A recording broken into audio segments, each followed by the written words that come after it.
Good morning, everybody. We'll get started, and as people join us, they can join in. So, my name is Oliver Smith. I'm from the Employee Ownership Association. Welcome to today's virtual network meeting. We do these on a monthly basis. The purpose of these meetings are to bring our members together in order to learn and share experience with one another, and hopefully start some conversations that you might want to continue outside of just these events that we host. So the format of today, I'm delighted that shortly I'm going to introduce you to Derek Oliver, who's the MD of Caledonia Social Care. Derek's going to run through a presentation about the business, these being employee owned, and I'm going to facilitate a Q&A with Derek after his presentation. You might want to put yourselves into speaker view in terms of how to use Zoom, and you'll see the chat feature at the bottom. I'm sure we're all very familiar with how Zoom works nowadays, but you're never too sure.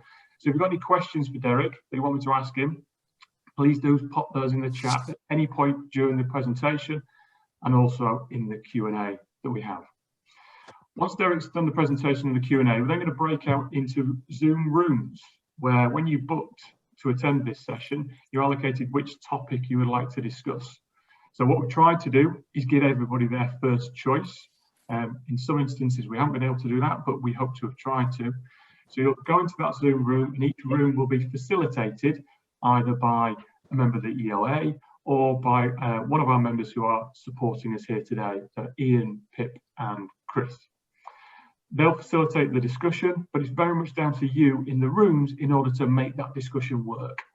So just because you say something, you're not implying you are an expert, you're just sharing experiences. So please do participate in those discussions. And then I'll get us away for a 12:30 finish. So what I'd like to do now then is introduce you to Derek. So Derek, as I mentioned, is the MD of Caledonia Social Care, and he's kindly involved in this presentation today. So Derek, over to you. Okay, thank you, Ollie. I'm in the process of sharing my screen at the moment. Hopefully that will reduce my picture as well. So I'm confronting your eyes with my lockdown haircut. That should minimise my picture as well. So I am maximising my presentation in front of you just now. Ollie, can I just clarify you can see that okay? That's all great, Derek. Thank you. Perfect. Okay, so hi everyone. As Ollie mentioned, my name is Derek Oliver and I'm the Managing Director of Caledonia Social Care. And I'm really pleased to join this morning's session so I can explain a bit more about our organisation, our employee ownership journey so far, and how we feel bringing employee ownership to life at Caledonia Social Care has helped to improve our company's performance and overcome some of the challenges that exist in the social care sector. So I thought it'd be helpful just to start by giving you a quick insight into who we are, what we do, and how we transitioned into employee ownership. As the name suggests or gives away, there's absolutely zero suspense here. We are a social care organisation and we deliver vital care at home services to people living across West and Central Scotland. We reach approximately 300 people on a weekly basis, many of whom are amongst the most vulnerable and isolated members of our society. The people living with dementia, learning disabilities, brain injuries and other health conditions. And we feel our support is really crucial in enabling those people to live more independent, fuller lives. We've been employee owned since April 2017, so very close to 4 years now. And we were set up as a partner organisation of Alzheimer's Scotland, who are our main investor.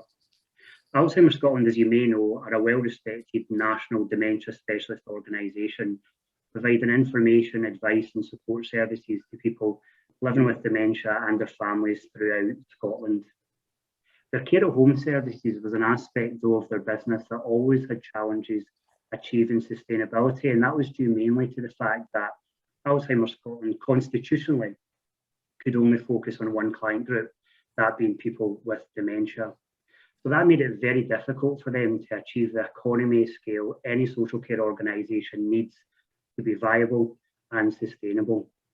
Collectively, their services generated huge deficits, often to the tune of like £500,000 every year. So there was a real threat that those services could close, which would have had a devastating impact on the people who work in the services and obviously the people who depend so heavily on them.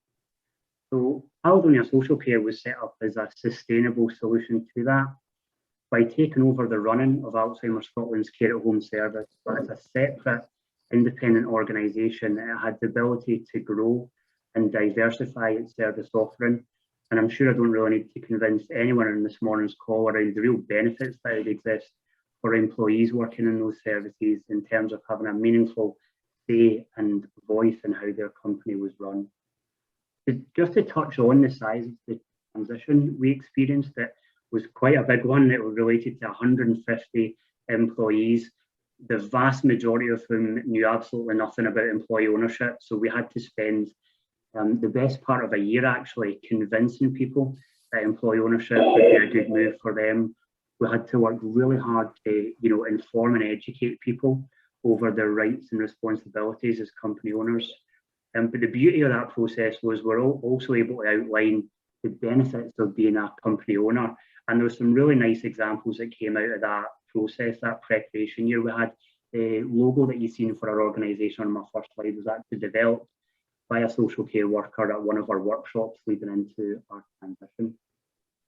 It also related to 450 clients and their families that we had to offer suitable reassurance that the quality of their service would in no way be impacted as a result of our big transition. And we're helped in that regard by the team at the Employee Ownership Association, who very clearly highlight in their research that customers have more faith and trust in purchasing a product from an employee-owned business due to company owners having a vested interest in their organisation's future. So as is the case with any transition really into employee ownership, we noticed some immediate improvements in our business. After year one, there was a marked increase in satisfaction amongst colleagues and customers.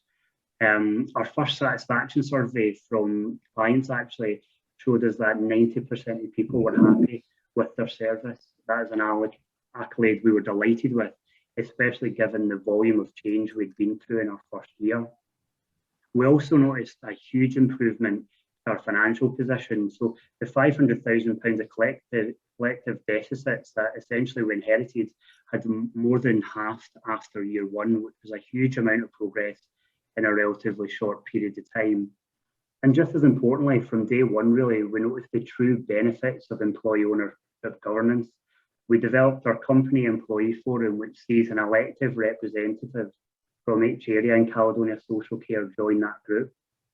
And from that group, there are 2 elected trustees, which oversee our employee ownership trust, and 2 are elected to Caledonia Social Care's board of directors. That, for me, underlines the true engagement and participation opportunities that exist in employee-owned businesses. As is the case, though, I guess with any new business, their first year in operations is a challenging one, and certainly there remain for us some key areas of development in our organisation. I took over Managing Director of Caledonia Social Care in September 2018, so approximately 18 months after we launched, and together with our management team and board of directors, we identified 3 key challenges we needed to overcome in order to really drive Caledonia Social Care forward and make it into a successful employee-owned business. So going from left to right on the screen in front of you, firstly, we knew we had to improve colleagues' employee ownership experience. Yes, they had told us through satisfaction surveys that they're happy in their role and happy working for the organisation. However, they also told us that after year one, they hadn't noticed any significant benefit to being employee-owned. We felt some aspects of our business we weren't necessarily behaving as an employee-owned business should. Absence rates are a common challenge in the social care sector, and we were experiencing real difficulties with them after our first year, 18 months. They were regularly 12, 13, 14% each month. That for me didn't reflect how an employee-owned business should behave, and it was something we'd have to tackle really quickly if the organisation was to grow. And just to touch on sustainability, whilst our financial position had improved remarkably in a short period of time, I do recall the first couple of months being in post, being a managing director and looking at our management accounts, and we were operating deficits still in the region of anywhere between £15,000 to £20,000. So That perhaps outlines the level of work we still had to do in order to get Caledonia Social Care to a break-even position. So we set about making these improvements to our organisation, but we were really conscious that we had to involve colleagues in this process. We wanted them to be part of the solution and really come with us on this journey through change. And we started by focusing on our employee ownership culture in the organisation and really trying to bring that to life at Caledonia Social Care. We were actually able to do that with very little investment from the organisation. We secured £5,000 worth of funding from the Scottish Enterprises Workplace Innovation Fund for the benefit of any Scottish businesses on the call. That enabled us to engage with an expert external employee ownership consultant in Jackie Martin from For Purpose. You may be aware of Jackie and know Jackie. And she was great in delivering these workshops, and we noticed an immediate and a profound impact in how that encouraged colleagues to think, behave, and act as company owners. We also made some really simple and subtle adjustments to how we promote the role of our company employee forum. Now, this is something that was discussed at every local staff team meeting, but we made the decision to make that the first thing we talk about every staff team meeting. We moved it to the top of the agenda to ensure we're talking about all things employee ownership when people's concentration, energy, and enthusiasm levels are at their highest. We appreciated that a more informed and engaged workforce would be influential in helping us overcome these challenges. And we implemented monthly podcasts back in October 2018, which were delivered by me, a member of our management team, or a member of our board of directors. And what these done was highlighted our company's performance, told colleagues how Caledonia Social Care was performing on a month-to-month basis. During these, we celebrated our achievements, but more importantly, we highlighted where we needed to improve. And in the initial couple of ones we've done, absence rates was a persistent theme on these podcasts. And coincidentally, we noticed a marked reduction in these in the months that followed. We also appreciated that we had to work hard to involve colleagues in different aspects of our business and encouraged all social care staff to help develop and shape our strategic plan. We knew that by encouraging ownership of that, it would foster a collective commitment to our aims and objectives as an organisation. So by enhancing our employee ownership culture and promoting better engagement throughout the organisation, it has enabled us to make real strides towards sustainability. For me, one of the real strengths of employee-owned businesses is our ability to adapt and be resilient when times are tough. And we noticed first-hand experience of that in the organisation a couple of years ago when we went through a number of restructuring exercises. Firstly, the deficits we were incurring were due mainly to three areas in the organisation, which due to low volume of work or low hourly rate were contributing to the £15,000 to £20,000 a month that we were losing. But rather than make a decision, we involved colleagues in those areas in the solution. We outlined the impact this was having on our business, the threat it was impacting on our long-term sustainability.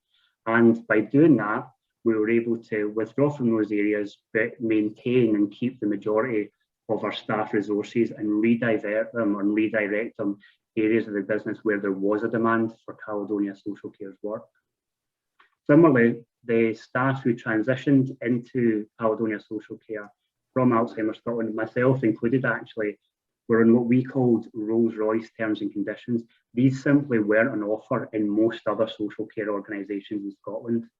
They constituted 41 days annual leave each year, 6 months full sick pay each year, and they were contributing to the deficits we were incurring. Again, rather than making a carte blanche decision, we engaged with colleagues because they were now beginning to feel more like employee owners and outlined the challenges we were experiencing as a business, the impact making no decision would have on us as in a business, and involve them in identifying alternative solutions by way of terms and conditions that would be sustainable and viable for us as an organisation. So they were two massive exercises we went through. However, what we're delighted to see was that despite there being a lot of changes there, there was very little low turnover of staff.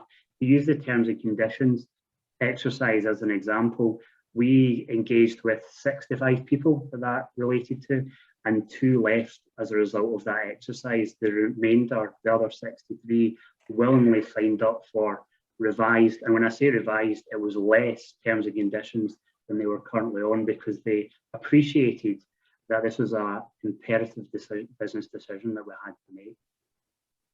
So we feel that by making these essential, yet in some cases difficult decisions together, we have been able to shape a more motivated, responsible and successful Caledonia Social Care today.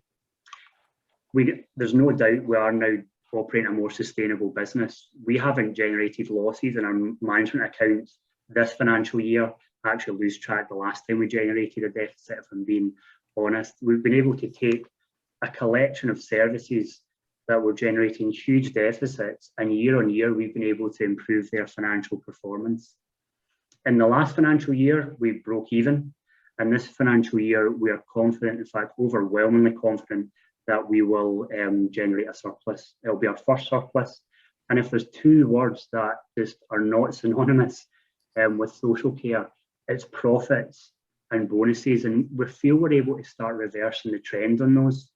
Last Christmas, due to the confidence we had in our financial position, we were able to pay all colleagues in Caledonia Social Care their first bonus. It wasn't a huge amount of money, it was a £50 voucher for a store of their choice. However, the impact this had on how colleagues felt rewarded and recognised for their contribution to their organisation was incredible. Reassuringly, we've been able to make these significant improvements to our financial position without it in any way impacting on the quality of work we do. It hasn't impacted on the quality of our product. In fact, to the contrary, actually, as we've become more established as a business over the years, this has improved. When our last care inspection that we received, we achieved grades of 5 across the board. You're scored between 1 and 6. It's one of the highest grades you can get, viewed as very good through our regulator, and it's a score we're really proud of. Similarly, in our most recent customer satisfaction survey, we've been able to improve our scores further. In our last one, 95% of people accessing our services told us that they believe Caledonia Social Care enabled them to get the most out of life, which is a great score in any environment at any time. But given the fact that these services 3 or 4 years ago were at real risk of closure, it's a review that is all the more remarkable. But for me, and just to finish up, Ollie, the most important point is I do feel we are now enjoying the benefits of behaving like an employee-owned business should. The high absence rates I spoke about earlier on are long gone. They have been consistently lower now for the last number of years. Using an average over the last 4 months, they've came in at 4%, which is crucial because we account for a 5% rate in our hourly rate. So that's contributed significantly to us being sustainable. Those scores would be impressive in any circumstance, but given the fact we've been delivering frontline vital services throughout a pandemic over the last year, I think for me it perfectly underlines the commitment and dedication colleagues have for the role, the people they support, and now for their organisation. We also have very clear evidence that people working for Caledonia Social Care are happy. Our last survey told us that 97.5% of colleagues completing that enjoy working for the organisation. Now, each of these accolades in front of you in isolation are great achievements. However, combined, for me, they offer the perfect illustration of the potential of employee ownership. And for Caledonia Social Care, I certainly feel it's an indication that we're operating a more engaged, accountable, and happier team of employee owners today. And on that note, Ollie, that is me. Fantastic. Thank you, Derek. Thanks for pulling that together and running through that for everybody. So just to shout out the questions. So a couple of questions have already started coming through. So if you want to use the chat feature at the bottom, what I'll try and do is ask Derek as many questions as we possibly can that we go through. So Derek, we've got one straight away for you. So clearly what has happened in the business is quite a significant turnaround over the past nearly 4 years. So the questions come in, how do you differentiate the implemented change to good management or attributing it to actually being employee owned? Yeah, I think it's probably a bit of both, to be honest with you. You know, some of the changes we went through were absolutely necessary from a management perspective. I mean, those areas that I outlined earlier on contributed significantly to the deficits we experienced at the time. And yeah, I guess what prompted that was absolutely a management decision, both by our management team and our board of directors.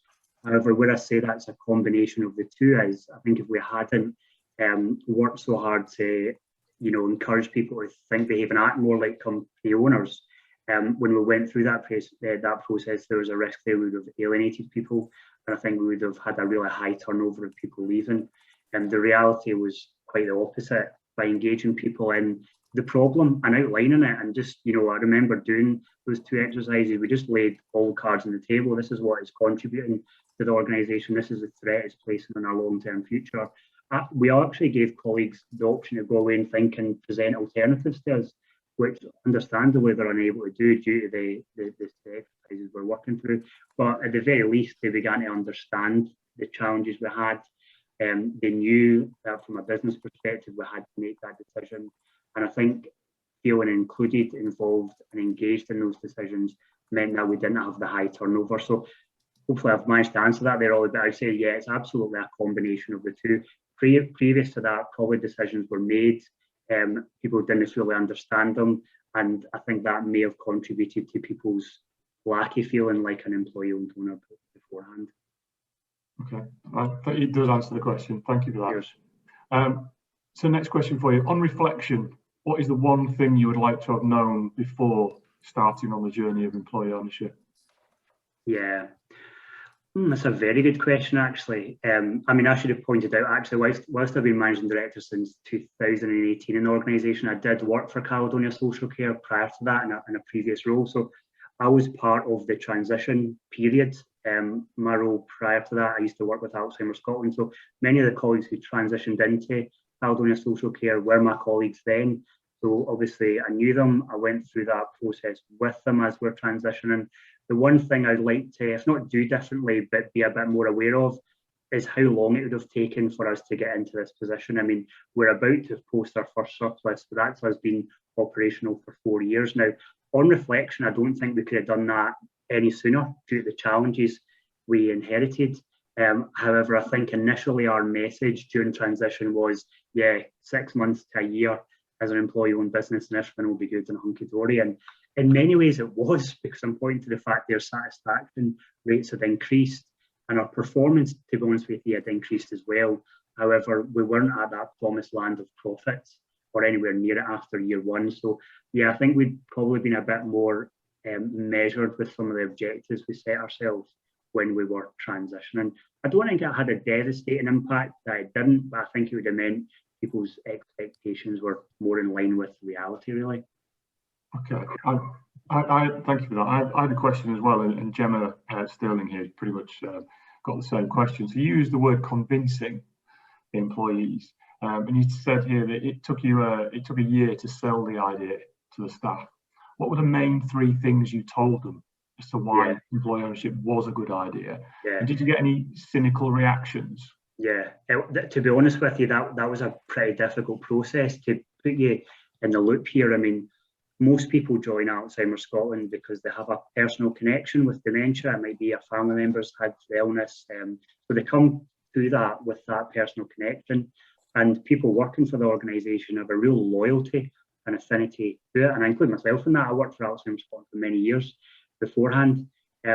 So the idea of employee ownership, a model that people didn't really know anything about, didn't appeal to a lot of people early in the early days. And we had to work really hard to try and convince people that it would be a good change for them. How did we convince people? I think what we're able to point to is the fact that employee-owned businesses are more successful in many ways, like the ones I outlined earlier on.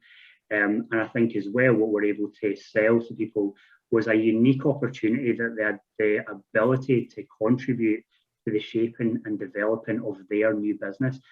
Part of the workshops that we covered was around behaviours. You know, I mean, what other walk of life would you be presented with an opportunity to help shape the values and behaviours of a company you're going to be working for? So being persistent with those messages certainly helped. As I say, it took a long period of time. It was the best part of a year. I think we've done 3 or 4 rounds of employee ownership workshops throughout that time. We were also able to set up a implementation group, which saw elected representatives from all the areas who were going to be transitioning in. So the communication was really good over that year, and people had, you know, every opportunity to weigh in with what they felt would be really important in working for the new organisation. And as I mentioned earlier on, there were some really good examples of that as well. You know, a social care worker branding our logo. You know, that's not came from a designer. We didn't put that out to anyone. That was done at one of our workshops, and part of our mission statement and our values as well is reflected from the comments through our workshop. So it wasn't an easy process, absolutely not. And I think there was a bit of cynicism at the very early stage. However, as you start to educate and inform people around the benefits, there's no denying that employee ownership works. And I feel part of the reason why we have been able to bring it to life in more recent times is they're beginning to see now. It's not just a case of us telling people that employee-owned businesses perform well. We've seen the rewards of that in our care inspection grades, in our financial improvements, and the steps we're taking to involve colleagues at every aspect in our organisation. But yeah, it's been a gradual process, but a really rewarding one as well. Would you say if there were any cynics, did they distract you? Did you see these people and think, right, I'm going to convince you about the merits of employee ownership? And did they take away resources and from? Yeah, we were warned. It was Jackie Martin actually who helped us in the workshops in the lead up to us launching, and we were warned that within the first year you could lose, I'm sure she said 20% of your workforce as a result of the transition. At the very least, it was 10% anyway. So we're aware there was a likelihood of that, and there was some people who left due to the uncertainty. That was always going to be the case. Did those people distract us early on? Yeah, there is that bit of distraction if people are being negative. However, what we try to do is if people were being dubious about the model or dubious about the change, we try to involve them again in the solution. So the implementation group was set up. We're encouraging people if they had doubts to be part of that, because part of improving things and part of making that journey a positive one is overcoming barriers and challenges like that. And I think in the main we're able to do that. I think in any workplace, and certainly with any change exercise, you're going to get people who are reluctant to come along with you. But in the main, I felt everybody's attitude was very positive, actually. Fantastic, thank you. I think the distraction for many can be focused on the 20% of people who might be the naysayers. Yeah. Actually, focus on the people that are with you and behind you, and that can bring those naysayers along the journey. Okay, thank you. So a similar question from Andrew here. How did you engage people in the strategy process? Was it the development or the implementation or both? So how did you practically do it? Yeah, so I mean, one of my criticisms of after we launched is we developed a strategy with our board, and then it was just locked away in a drawer somewhere and practically never reviewed, to be perfectly honest with you. And if it was reviewed, it was just through managers. So that was one thing we're really keen to improve on. So that was developed last year. It's a 3-year strategy we launched last year. Every colleague was invited to be part of the planning for that strategy. A number of people came forward and were involved in that. So for each theme, and there's 6 themes within our strategic plan, for each theme we had 3 rounds of working groups before the strategy launched. And then post-launch we've negotiated 4 working groups per goal per year. So they're involved in the shaping and development, but then after that, colleagues are very much involved in the overall monitoring of it. We've also made some tweaks there around how we review our strategic plan. It's again on the agenda regularly now at team meetings, and I've asked our management team to incorporate that in each colleague's annual appraisal, and obviously make reference to it at supervisions as well. So we're just trying to make it a lot more visible, but make sure that those participation opportunities are available for everyone. One of the key exercises we were doing just now as a result of our strategic plan is our people strategy section within it. We are having frontline social care staff involved in revamping our staff satisfaction survey, rebranding it, renaming it, and involving them in how we can promote that and increase uptake of it. That's interesting. As a leader and as senior leaders in the business, is it difficult to let go of some of that responsibility and just hand it over? Yeah, I don't find it difficult. I quite enjoy doing. I'm not suggesting I delegate for 1 second, but I do enjoy passing that on, because I feel, you know, the real knowledge and specialism, to be honest with you, comes from the staff that are out there living and breathing their role on a daily basis.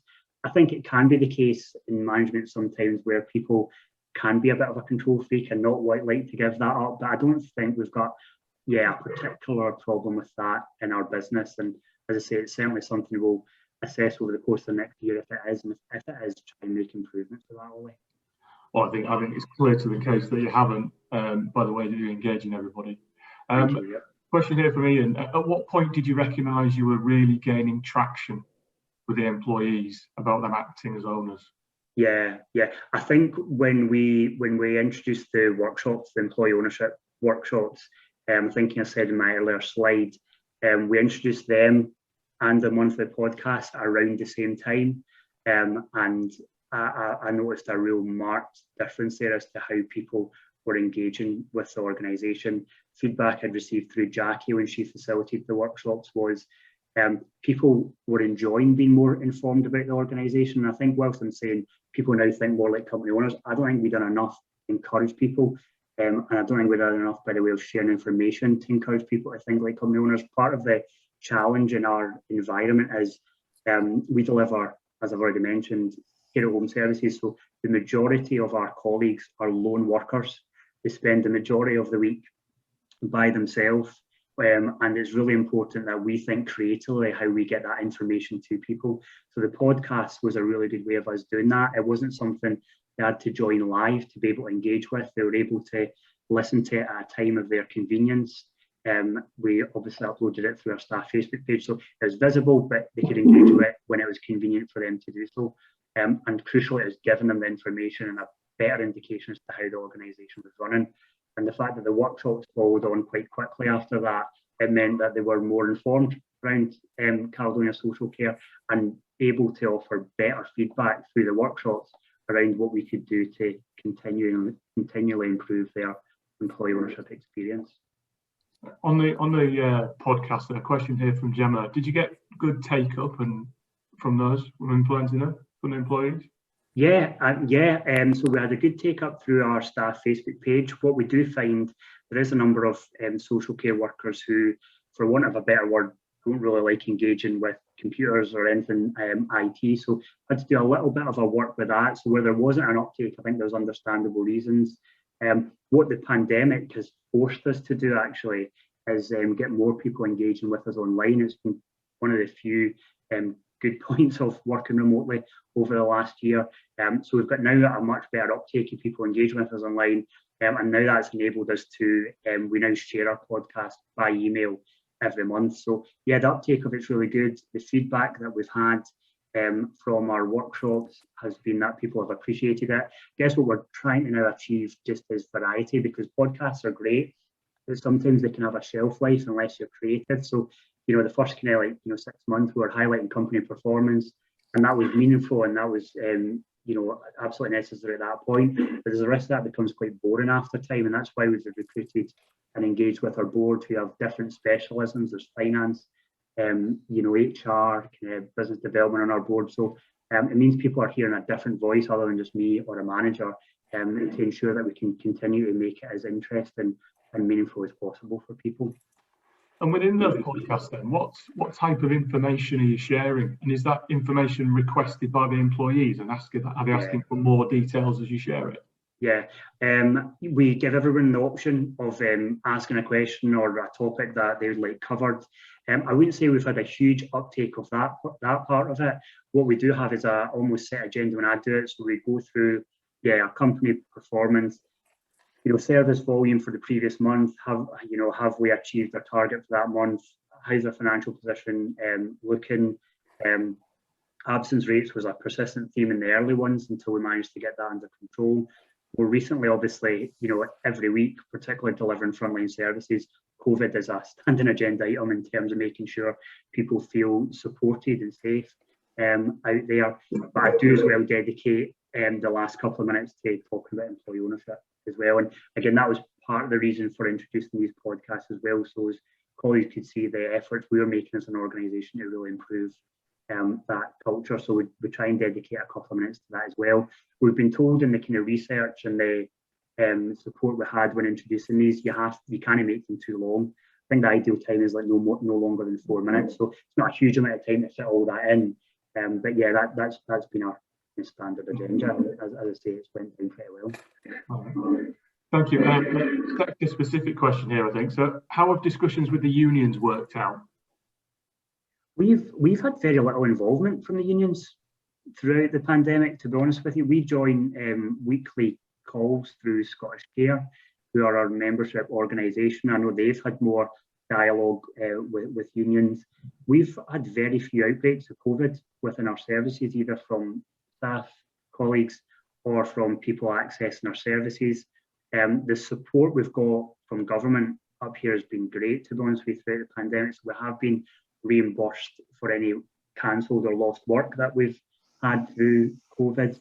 And that's enabled us, contractually, we only have to pay social care staff if there's been a cancellation within 24 hours notice of the work being cancelled, but we've ensured that we've passed on that payment to colleagues working in the service. And if they've been off through COVID, we're ensuring that we pay them while they're off as well.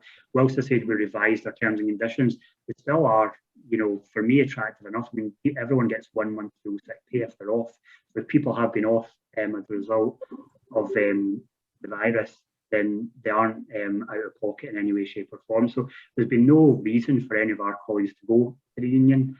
And yeah, certainly I've had no engagement from them whatsoever. But our membership bodies had a bit more, and we receive updates through that, Ollie. Okay, right, thank you. Another question for you, they keep coming. Yeah. You mentioned communicating the rights and responsibilities of being an employee owner. What would you class as the rights and responsibilities? Yeah, I mean, that's a good question. Actually, what came up in one of the first workshops that we've done, I smile slightly about it just now, but it's quite terrifying when I look back on it.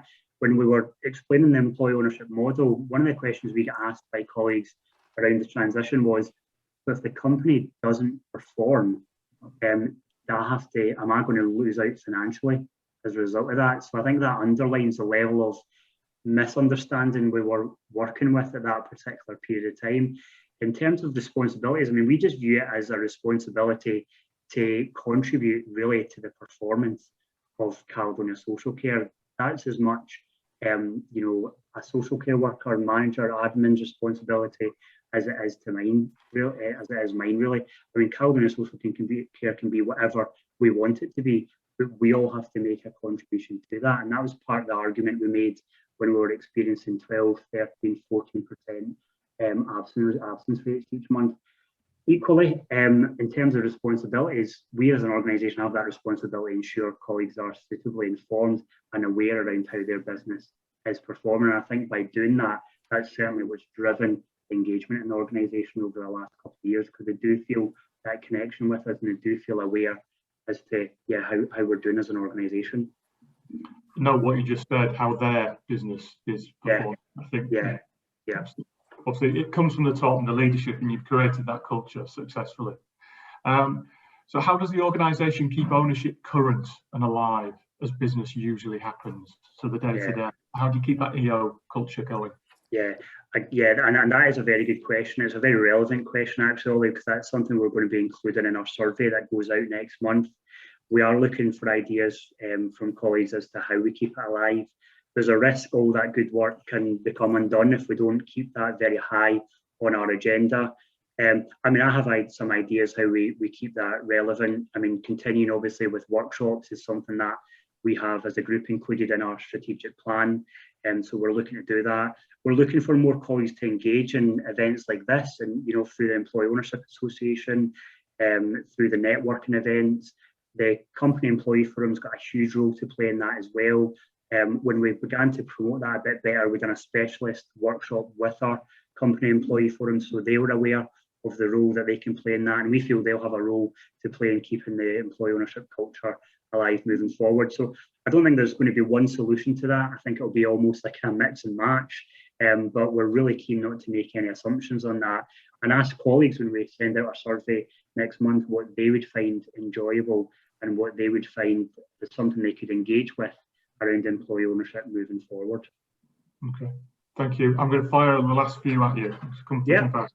So how does your trustee board fit within the management structure? Okay, so our trustees, so we have our company employee forum, so that sees an elected representative from every area in Caledonia Social Care join that forum. They're elected for a term of, I believe it's 2 years each. From that group, 2 are elected to Caledonia Social Care's board of directors. They're employee elected directors of the organisation, and 2 are elected as trustees, which oversees our employee ownership trust, with a nominated trustee from Alzheimer's Scotland as well. So there's 3 that oversee that. We're moving in a crucial period of time for the organisation with regards to shares now, because we've been in operation now for close to 4 years. So there's implications there around the buying and selling of shares. And that, we hope, now that we're in a healthier position, will be a way of further utilising the employee ownership benefits across the organisation, as colleagues see hopefully more shares valued at a better rate and the ability to buy and sell.